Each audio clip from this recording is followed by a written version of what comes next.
Syukur ini adalah menggunakan seluruh nikmat yang Allah titipkan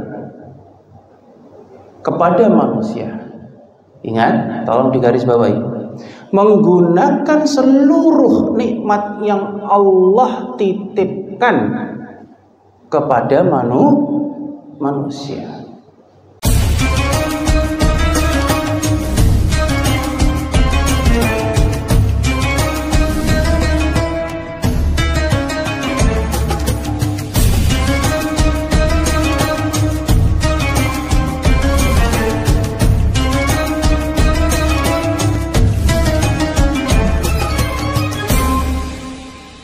Di flyer tertulis kitab jenazah bagian 3. Ini kalau kita bahas jenazah, persoalan fikih jenazah, itu nanti akan banyak sekali di benak jenengan itu pertanyaan, mengundang pertanyaan, karena kita akan bahas fikih. Jadi kita pending dulu kitab jenazahnya agar tuntas itu bulan depan, ya. Insyaallah kalau diizinkan oleh Allah. Nah, hari ini jenengan semuanya akan saya ajak untuk latihan syukur, Pak. Bahkan Imam Nawawi dalam satu karyanya itu membuat satu kitab khusus untuk latihan orang soleh, Pak. Apa itu? Riyadhus Shalihin. Salah satu latihannya orang-orang yang soleh ini adalah belajar bersyukur. Bahayanya adalah jangan-jangan kita ini tidak pandai syukur, Pak. Tapi justru sebaliknya pandai kufur. Coba kita identifikasi, betul tidak kita ini pandai syukur? Jangan-jangan kita ini pandai kufur. Baik. Definisi syukur dulu. Syukur ini, Bapak, coba saya tanya, syukur artinya apa, Pak? Nah, itu. Ini ada miskebahasaan. Dalam bahasa Arab itu kan ada ilmu nahwu dan shorof. Kalau kemudian itu masdarnya itu kemudian menjadi syukron, syakara yashkuru, itu syukron. Syukron ini baru kita bisa artikan terima kasih. Maka kemudian oleh orang Arab dijadikan ungkapan syukron jazilan, jazakumullah khairan kasiran, kan begitu. Itu kalau syukron. Tapi syukur makna awalnya apa ini? Bahkan kalimat syukur itu sudah masuk dalam KBBI loh, Pak, Kamus Besar Bahasa Indonesia. Bahkan menjadi kalimat baku bersyukur. Ya. Apakah kemudian berterima kasih? Kan enggak, kurang pas itu kalau bersyukur kita artikan berterima kasih. Baik, syukur ini kemudian diidentifikasi oleh Ibnu Qayyim dalam kitab beliau Ad-Da' wa Dawa. Syukur ini harus meliputi 3 hal. Hal yang pertama, 3 hal ini. Hal yang pertama, syukur ini adalah menggunakan seluruh nikmat yang Allah titipkan kepada manusia. Ingat, tolong digarisbawahi. Menggunakan seluruh nikmat yang Allah titipkan kepada manusia. Baik. Bapak, sertifikat rumah atas nama jenengan itu bukan milik jenengan sejatinya. Pajero, si Arfi, Alphard, yang kemudian STNK dan BPKB-nya itu atas nama kita, itu sejatinya bukan milik kita. Dalam khazanah akidah, dalam kitab Aqidah Thahawiyah, manusia ini sejatinya tidak mempunyai apa-apa. Bahkan jasad yang melekat pada tubuh kita itu sejatinya bukan milik kita. Siapa pemiliknya? Allah Subhanahu wa ta'ala. Coba kita buktikan identifikasinya. Kita mampu melihat karena hanya sebatas dititipi oleh Allah penglihatan. Kita mampu mendengar karena hanya sebatas Allah ini ridha dititipi pendengaran. Buktinya apa? Dalam Al-Quran itu kemudian termaktub ketika kita ditambah umurnya akan yunakis hufil khalq. Yunakis hufil khalq itu artinya apa? Dikurangi nikmatnya. Karena nikmat ini pemiliknya siapa? Allah. Pemberinya siapa kalau gitu? Allah. Buktinya apa Bapak? Jenengan dulu kalau masih umur 17 tahun, masih remaja itu, yang jauh itu nampak dekat Pak. Kelihatan.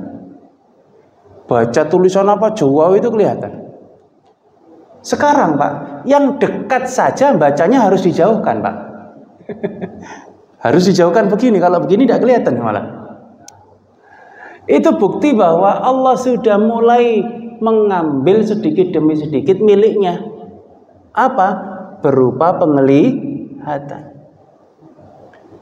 Tangan ini Bapak, tangan ini kemudian, tangan ini milik siapa? Milik kita atau milik Allah? Milik Allah sejatinya.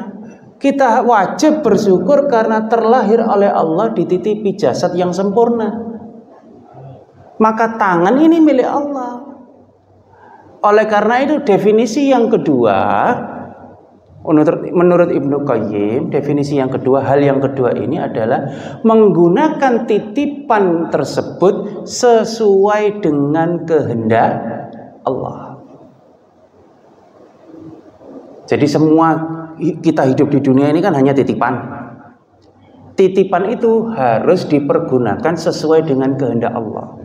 Kehendak Allah inilah kemudian diterjemahkan dalam khazanah fikih disebut syariat. Syariat itu dalam khazanah kebahasaan disebut yang diizinkan oleh Allah atau yang dituntun oleh Allah. Itu syariat. Syariat ini kemudian ada buku panduannya. Yang dari Allah berupa apa? Al-Quran. Ini manual booknya. Kemudian Al-Quran ini diterjemahkan secara teknis oleh Rasul menjadi yang namanya hadis. Maka kemudian makna dari hadis adalah kullama jaa min qaulin au fi'lin au takririn. Setiap apa-apa yang datangnya dari Rasul, dari perkataan, perbuatan, dan diamnya Nabi atau keputusannya Nabi. Itu hadis. Contoh praktis. Tangan ini adalah milik Allah.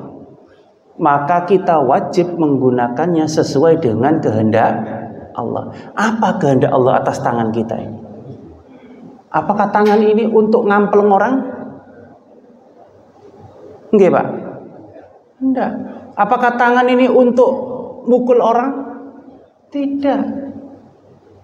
Apa perintah Allah terhadap tangan ini diterjemahkan oleh Rasul al-yadul ulya khairum min yadus sufla.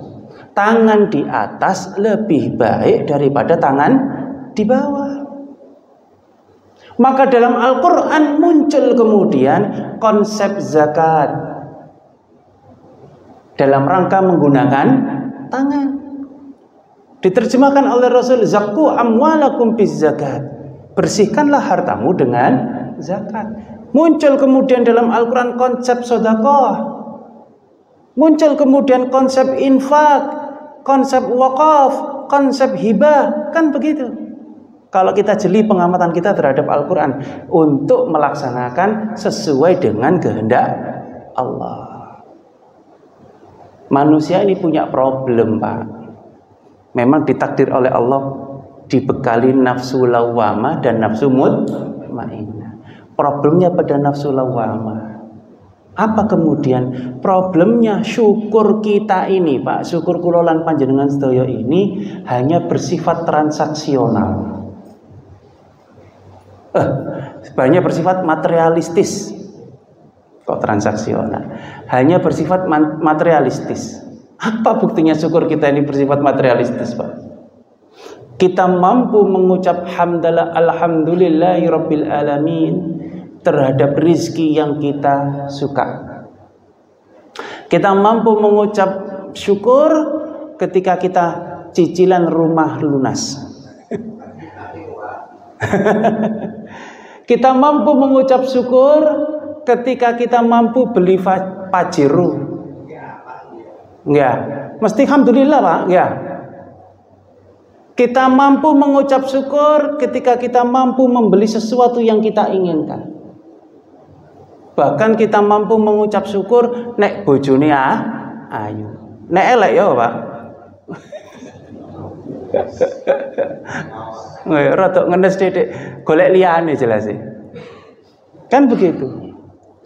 Syukur kita ini bersifat materialistis. Bahkan pangapunten sanget, ibadah kita, jangankan syukur, ibadah saja loh Pak. Ibadah kita ini buktinya bersifat transaksional. Apa buktinya kalau ibadah kita bersifat transaksional? Bapak, kita berbondong-bondong untuk berangkat ke masjid Ukhuwah Islamiyah, melaksanakan sholat subuh secara bersamaan. Itu karena kemudian Allah ngiming-ngimingi 27 derajat. Coba kalau kemudian tidak ada imbal balik 27 derajat itu. Setibake padha wae salat jamaah sampai salat di omah, di masjid padha wae. Coba, apakah kita akan tetap melaksanakan salat berjamaah? Tentu tidak. Bapak, jenengan salat duha karena apa, Pak? Karena diiming-imingi oleh Allah akan dilancarkan rizkinya. Coba kalau kemudian tidak ada embel-embel aksesoris salat duha itu akan dilancarkan rezeki, akankah kita melaksanakan salat duha? Lagi jenengan salat tahajud, qumil laila fatahajjad bihi nafilatan lak asa ayyab'asaka rabbuka maqamam mahmuda. Ya karena justru diiming-imingi oleh Allah maqamam mahmuda. Coba seandainya tidak ada janji Allah maqamam mahmuda, akankah kita repot-repot bangun di sepertiga malamnya? Coba. Bahkan pangapunten, kita menyatakan dua kalimat syahadat dan beriman kepada Allah serta Rasulnya itu karena ada konsep surga dan neraka. Coba konsepnya seperti orang Buddha atau Hindu gitu. Tidak ada surga dan neraka, tapi adanya tanasihul arwah, reinkarnasi. Paling arep-arepe jenengan besok kalau reinkarnasi kepingin jadi Raffi Ahmad. Kan begitu pasti. Nggih, pengen jadi apa, Pak? Gus Miftah. Baik. Kan begitu. Ini bukti bahwa pangapunten, syukur kita bersifat materialistis, ibadah kita bersifat transaksional. Ini problemnya, Bapak.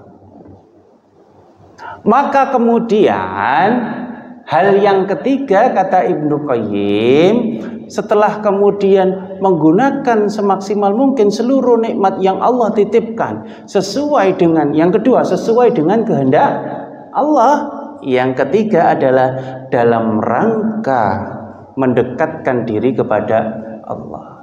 Coba jenengan buka kitab-kitab fikih ibadah.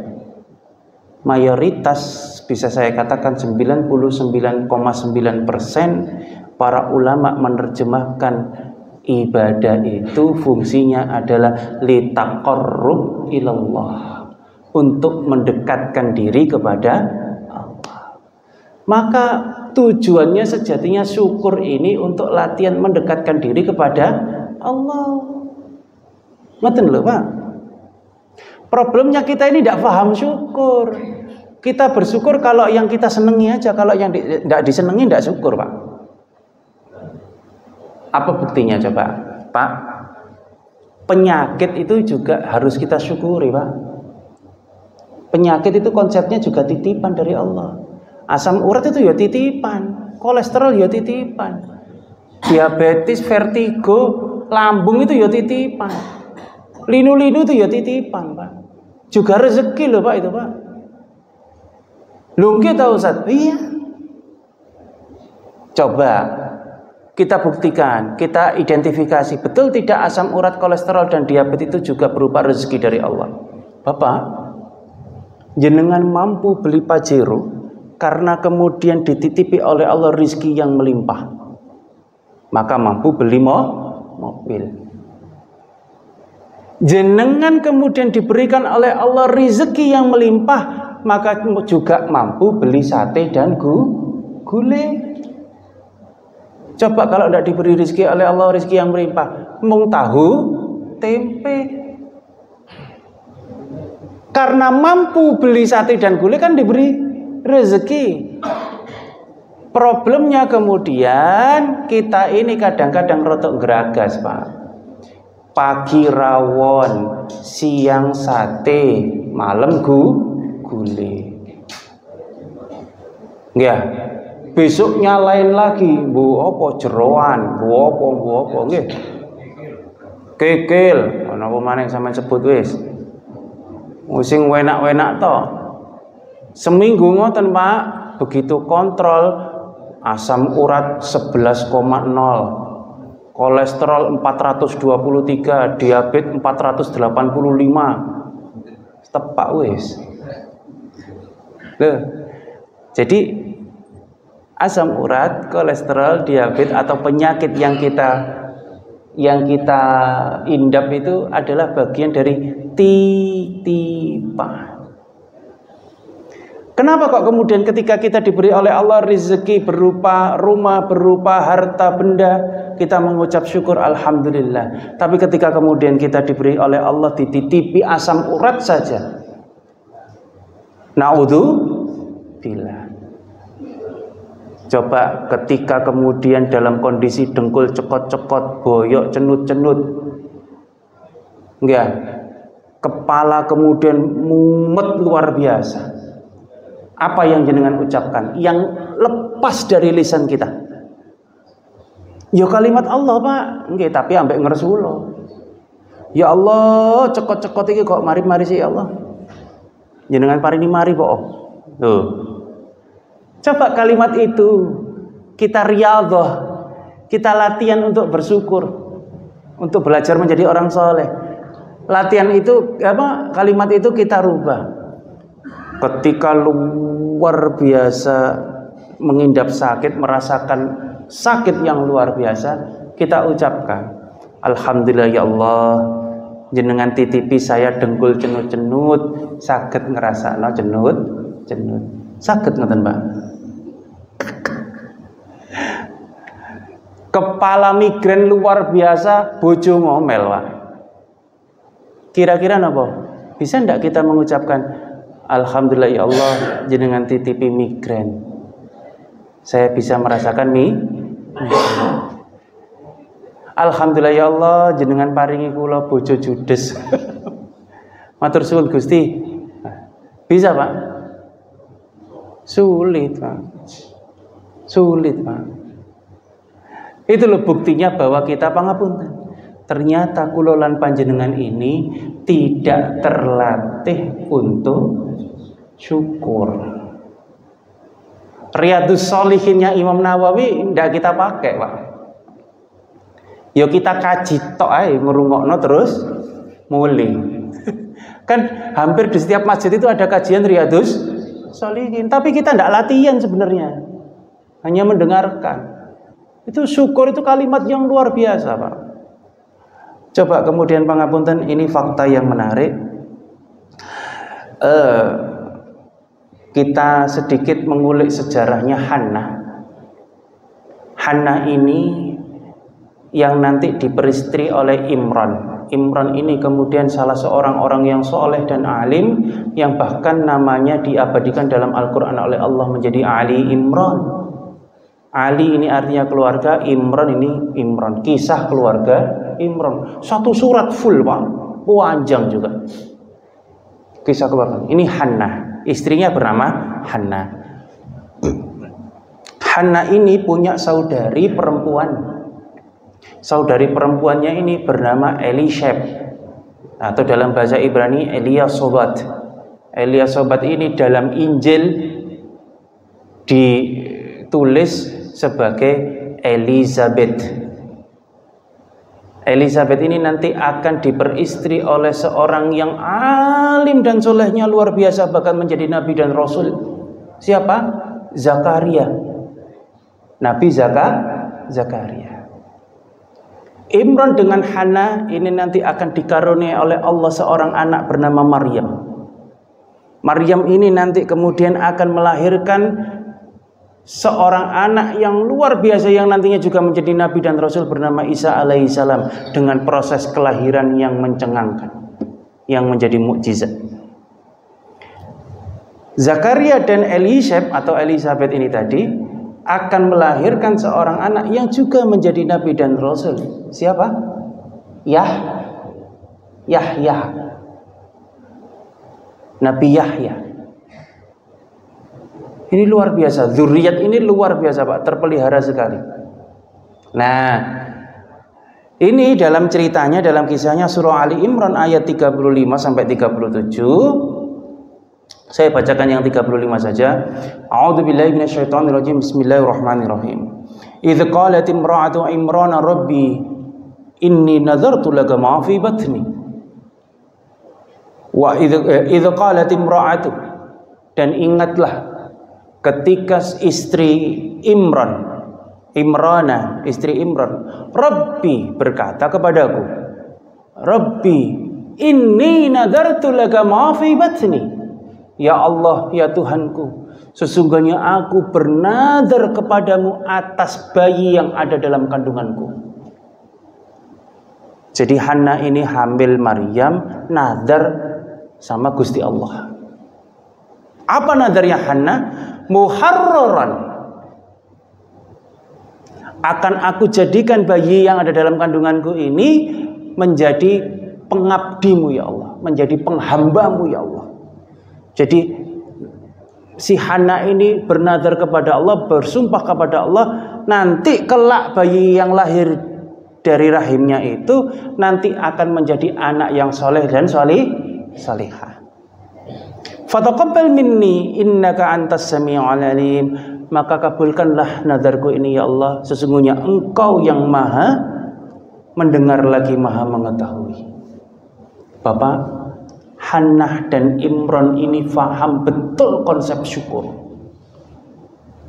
Mereka faham bahwa anak ini sejatinya titipan Allah.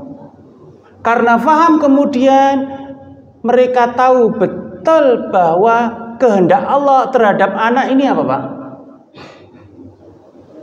Keinginan Allah terhadap si anak ini apa? Dididik menjadi anak yang soleh dan solehah dan menjadi generasi yang luar biasa. Coba kita renungkan, kira-kira Mahmud zaman sekarang itu, mamah muda itu Pak, Mama muda zaman sekarang apa ngerti konsep begini ini? Nggak ngerti, pokoknya seneng ambek wong lanang rapi. Gak oleh ambek wong tua nih ngotot. Itu yang terjadi. Nggak paham konsep ini. Bahkan kemudian banyak sekali hamil duluan sudah 3 bulan gara-gara sering berduaan. Ada fakta yang mencengangkan. Tahun 2015 yang lalu tesis saya meneliti 5 pengadilan agama, Kabupaten Madiun, Kota Madiun, kemudian Sidoarjo, kemudian Surabaya dan Malang Kabupaten. Tingkat tertinggi dispensasi nikah terletak di Kabupaten Madiun. Di Kabupaten Madiun itu Bapak, ini 2015 ya, data saya 2015. 2015 tingkat tertinggi dispensasi nikah per bulan itu kurang lebih ada 120-an kasus dispensasi nikah. Dispensasi nikah itu apa sih Pak? Dispensasi nikah apa? Pernikahan di bawah umur, mengajukan ke pengadilan agama agar diizinkan untuk menikah dan punya buku nikah. 120-an anak per bulan di bawah umur. Buang yang 20, tinggalkan yang 100. Kira-kira kalau 100 kasus Nggih, 100 kasus per bulan. Berarti per tahun berapa kasus, Pak? Per tahun berapa kasus? 1.200 kasus per tahun, Pak, dispensasi nikah. Itu artinya di Kabupaten Madiun pada tahun 2015 terjadi anak kumpul kebo kurang lebih 2.400-an per tahun. Itu yang terlacak di pengadilan agama datanya. Yang kemudian orang tuanya sepakat untuk menikahkan. Ini fakta yang menyengkang, Pak. Tidak tahu kalau sekarang ini. Yang pangapunten kadang-kadang terlacak oleh data-data di kepolisian itu banyak sekali prostitusi. Doli dibuyarkan sama Bu Risma, nggih. Itu tidak terlokalisir, tapi justru menyebar, Pak. Tidak sedikit kita temukan kasus-kasus anak-anak SMP, SMA itu pangapunten lewat sosial media kemudian melakukan prostitusi. Ini kalau begini, apa kita optimis, Pak, 2045 itu Indonesia emas? Rasanya sulit, Pak. Pangapunten, Hana ini kemudian dan Imron menyiapkan kebutuhan si Maryam yang luar biasa ini. Disiapkan namanya Maryam. Dalam bahasa Ibrani Maryam ini adalah pengabdi Tuhan. Maryam.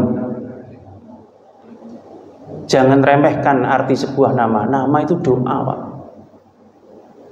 Kemudian disiapkan oleh Imron dan Maryam, Imron dan Hannah, mihrabnya. Mihrab itu tempat ibadahnya. Kalau sekarang orang tua ingin memasukkan anaknya ke sekolah terbaik, nggih napa nggih? Itu agar terdidik dengan baik. Disiapkan gurunya. Siapa gurunya? Orang yang paling alim dan soleh pada era itu, pamannya sendiri, yakni Zakaria. Kemudian Imron ini juga menyiapkan harta bendanya. Wong Imron ini bukan orang sembarangan, orang terpandang dan kaya raya pada saat itu. Disiapkan hartanya yang bagaimana? Harta yang halalan thayyiban. Nah, ini kemudian menjadi rahasia, Pak. Pangapunten, hati-hati sekali. Jangan sampai anak-anak cucu kita ini kita jejali dengan harta yang tidak halal dan tidak thayyibah. Ini fakta juga mencengangkan. Dulu orang-orang sepuh zaman dahulu mungkin buruh tani, Bapak, tidak bisa calistung, tidak bisa baca tulis hitung, tapi mampu mendidik anaknya menjadi profesor doktor. Dulu orang yang kerja serabutan, Bapak pangapunten, mungkin satu bungkus nasi goreng dimakan bersama-sama satu keluarga, tapi mampu mendidik anaknya menjadi panglima, menjadi tentara, polisi, menjadi pengusaha yang kaya raya. Tapi kenapa kemudian sekarang tidak banyak kita mendengar kisah seorang profesor doktor tidak mampu mendidik anaknya minimal menjadi profesor dokter? Ya banyak itu, Pak, profesor dokter ya anaknya habis kuliah nganggur atau anaknya yang nggak mau kuliah, itu banyak. Juga banyak, tidak sedikit kisah kemudian anak seorang polisi anaknya menjadi bandar narkoba. Banyak. Tidak sedikit kemudian kisah anak seorang pejabat itu justru jadi pembunuh, Pak. Ini kemarin tuh di Surabaya, nggih. Itu. Kenapa ini fenomenanya kok begini nih? Seorang bapak itu kan minimal anaknya pengen ngelebihi dia. Kalau bapaknya ini kemudian PNS, kepingin bapak ini anaknya menjadi pejabat, Pak. Nggak hanya PNS, Pak. Kalau kemudian si bapak ini kemudian menjadi seorang guru, pengen anaknya jadi dosen. Kan begitu cita-cita orang tua. Kenapa sekarang tidak begitu, Pak? Karena pangapunten kita mungkin coba introspeksi. Mungkin beberapa di antara asupan-asupan yang kita masukkan, kita berikan kepada anak ini mungkin tidak halal atau mungkin tidak thayyibah. Ketika kemudian makanan yang diberikan kepada si anak ini bukan makanan yang halal atau ya apalagi makanan haram, kemudian diolah dalam perut si anak dan disebarkan ke seluruh tubuh melalui sel-sel darah dan masuk ke otaknya, maka jangan kemudian kita berharap menjadi waladun sholihun. Coba sekarang, pangapunten, anak baru SMP sudah dibelikan sepeda Beat, Pak, Honda Beat. Oh, anak SMP belum cukup umur, karena kita sudah banyak rezeki dipegangi Honda Beat. Begitu ternyata kenakalan remaja nyampe kepada anak kita, Honda Beat itu, Pak, ini di desa di saya banyak itu. Knalpot panjang dipendekkan, Pak. Roda sepeda besar dikecilkan, Pak. Bodi api-api dipreteli, Pak. Lampu hidup dimatikan, Pak. Ya apa sih? Coba ketika jenengan refleksikan, ketika jenengan menghadapi anak seperti itu, ketika pulang, respon pertama jenengan, wah, apik le, kok keren le. Begitu enggak? Atau malah justru muring-muring, Pak? Muring-muring apa memuji, Pak? Muring-muring, Pak, jelas sih. Si anak ini kemudian pulang diuring-uring, pulang dimarahin, pulang kemudian ketika diuring-uring di rumah, lucunya kita sebagai orang tua, pangapunten sanget, kan akhirnya si anak ini lebih nyaman di komunitasnya daripada di rumah. Ketika si anak ini menghilang 3 hari tidak pulang, kok ya didolei, kan aneh. Kepeduk musuhan ngilang di dolei. Ini kita tidak paham bahwa titipan, bahwa anak ini adalah sebuah titipan. Dan bahkan oleh Allah dijamin loh, Pak, kita ini kalau mendidik anak sebagai waladun sholihun, idza mata ibnu adam in qata amaluhu illa min salasin. Kalau kelak kemudian anak Adam ini meninggal dunia, seluruh amalnya itu akan terputus kecuali 3 hal. Salah satunya adalah waladun sholihun. Bapak, luar biasa jaminan Allah terhadap titipan, kalau kemudian titipan ini kita gunakan sesuai dengan kehendak Allah. Bahkan sampai kita wafat pun pahala akan terus mengalir. Karena apa? Karena hanya waladun sholihun yang kemudian eling-eling wong tuane mendoakan orang tua. Itulah, Pak, kemudian kisah Hana ini luar biasa. Tidak ingatkah kemudian kita juga semisal dengan Hana? Hana ini kan ketika hamil tua, qadarullah, takdir Allah, si Imran ini dipanggil oleh Allah meninggal dunia, maka Hana menjadi single parent. Didik si Maryam itu dibantu oleh iparnya yaitu Zakaria dan Elisabeth. Luar biasa. Tidak ingatkah kita cerita dan kisahnya Imam Syafi'i? Syafi'i kecil ini, Bapak, lahir di Baitul Maqdis, Palestina sana. Umur 4 tahun kemudian beliau hijrah diajak pindah sama ibunya ke Mekah. Karena kemudian di Palestina ini bapaknya meninggal dunia. Maka ibunya itu membesarkan Syafi'i kecil single parent. Ketika di Mekah umur 5 tahun, ini 4 tahun hijrah, umur 5 tahun kemudian sudah hafal Al-Quran, Bapak. Belajar pada seorang syekh di Mekah, kemudian umur 10 tahun ditransfer. Kalau zaman sekarang mungkin belajar ke luar negeri, begitu ya, dapat beasiswa. Imam Syafi'i kemudian ditransfer dari seorang syekh di Mekah, suruh belajar ke Imam Malik di Madinah. Sebelum belajar ini kemudian si syekh ini ngomong ke Imam Syafi'i, baca dulu kitabnya Imam Malik Al-Muwatta yang berisi 20.000 hadis itu. Tidak hanya dibaca, dihafal hanya kurang lebih 9 malam, Pak. 20.000 Hadis 9 malam. Umur 10 tahun, Pak. Anak umur 10 tahun sekarang ngapal apa, Pak? Tidak ingatkah kemudian kita kisahnya Imam Hambali? Imam Ahmad bin Hambal kecil ini kemudian juga terlahir sebagai seorang ibu yang single parent. Bapaknya meninggal dunia. Imam Ahmad bin Hambal kecil ini selalu dijaga kesuciannya oleh ibunya. Habis BAB, habis buang air kecil, diwudhui.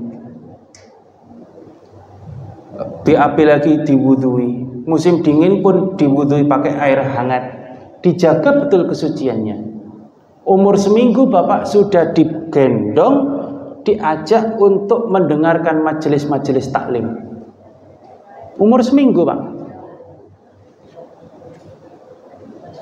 Imam Ahmad bin Hambal kecil ini kemudian sudah terbiasa mendengarkan telinganya kalimah-kalimah Allah. Maka ketika ia besar, bahkan menjadi barometer sebuah madhab Hambali, yang beliau hafal ribuan hadis, bahkan ratusan ribu hadis. Tidak ingatkah kita ceritanya pangapunten Imam Bukhari? Imam Bukhari ini, Bukhari kecil usia 2 tahun. Usia 2 tahun itu diklaim oleh seorang tabib atau dokter pada era itu mengalami kebutaan permanen. Umur 2 tahun, buta Imam Bukhari, Pak. Alhamdulillah qadarullah, kemudian di usia 5 tahun dititipi kembali oleh Allah penglihatan. Berarti ada jeda berapa tahun Imam Bukhari buta ini? 3 tahun. Artinya selama 3 tahun Imam Bukhari tidak bisa baca dan tulis, Pak. Tidak bisa baca tulis. Tapi ketika umur 5 tahun Imam Bukhari ini pertama kali mampu melihat, dites oleh ibunya, sudah hafal Quran, Pak. Bukan karena mukjizat, saking telatennya seorang ibu Imam Bukhari, di setiap harinya itu melantunkan nada-nada suci Al-Quran. Anak sekarang, Pak, umur 5 tahun sudah hafal asilole, Pak. Bukan Quran, Pak. Bahkan Maryam kembali kepada kisahnya Hana, yang pertama kali terucap oleh lisan Maryam yang keluar itu bukan abi umi, tapi kalimat Allah. Maryam kecil, Pak, balita. Bedakan dengan pola pendidikan sekarang. Anak kecil itu ditimang-timang kemudian berlomba-lomba untuk dimasukkan kalimat mama dan papa. Ayo, mama, papa, nggih napa nggih? Rebutan. Bae dhewe ya ngono. Kong. Kan begitu. Pangapunten Bapak. Maka kemudian Masya Allah, saya juga ada seorang anak di Wonocolo apa Wonokromo itu yang ikut Muhammad Iqbal, yang ikut hafid Quran di RCTI itu loh, Pak. Nggih. Itu diklaim oleh seorang dokter di Dr. Sutomo mengalami tumpu otak. Tumpu otak itu volume otaknya tidak berkembang. Jadi meskipun tempurungnya itu berkembang, tapi volume otaknya tidak berkembang. Maka yang mengalami gangguan saraf, mengalami gangguan macam-macam, wes. Jadi nggak bisa jalan juga. Ngomong itu ya au aja. Karena saraf otaknya tidak berkembang. Tapi ibunya ini terbiasa membacakan ayat-ayat suci Al-Quran. Luar biasa, umur 7 tahun hafal Quran. Ketika diajak ngobrol tapi ketika diajak untuk membaca Quran lancar dan indah, Pak, suaranya, Pak. Ya kita ini pangapunten kadang-kadang kayak sok-sokan disetelkan anaknya, disetelkan YouTube Syekh Sudes surah Al-Baqarah. Disetelno di pinggire putune atau di pinggire anake. Des. Problemnya YouTube jenengan bukan YouTube premium, Pak. Tengah-tengah surat Al-Baqarah, tengah-tengah saya sudah baca Quran, ada iklan Shopee, Pak. Ada iklan Shopee, iklan Tokopedia, Lazada, iklan apa aja itu. Akhirnya yang dihafal bukan Al-Baqarah, Pak. Yang dihafal iklan Shopee. Loh itu loh kebajetnya kita ini kadang-kadang Bang Ngapunten. Kita tetap harus kita lantunkan sendiri. Bukankah kemudian pendidikan anak itu sejak di usia dini, bahkan sejak dalam kandungan. Itu problemnya, Pak. Nah, contoh yang paling konkret agar kita bersyukur itu adalah kita berusaha mendidik agar anak kita mampu menjadi waladun sholihun. Yang nanti kemudian waladun sholihin ini yad'ulah, yang kemudian mendoakan orang tua ketika wafat. Baik Bapak Ibu sekalian, semoga kita ini termasuk orang-orang yang mampu bersyukur. Karena dalam bahasa Al-Quran itu, orang yang mampu bersyukur itu dikatakan oleh Allah, qalilan ma yaskurun. Sedikit orang-orang yang mampu syukur itu, Pak. Jangan-jangan kita mengucapkan Alhamdulillah itu tidak dalam rangka syukur, tapi dalam rangka kufur. Hati-hati, Pak. Karena syukur itu harus kemudian menyangkut 3 hal, kata Ibnu Qayyim. Menggunakan semaksimal mungkin titipan yang Allah titipkan kepada kita, nikmat yang Allah titipkan kepada kita. Yang kedua, sesuai dengan kehendak Allah. Yang ketiga, dalam rangka mendekatkan diri kepada Allah. Insya Allah, kalau kemudian kita mampu bersyukur di setiap harinya, itu pasti kemudian terlaksana. Innas salati wan nusuki wa mahyaya wa mamati lillahi rabbil alamin. Barangkali itu saja yang mampu saya sampaikan. Mohon maaf yang sebesar-besarnya. Tidak saya buka tanya jawab karena akan ada agenda lagi saya di Menganti. Nanti jam 6 harus sampai sana. Mutasyakirin awi nasubinallahi fatkun qarib. Billahi taufiq wal hidayah. Wassalamualaikum warahmatullahi wabarakatuh.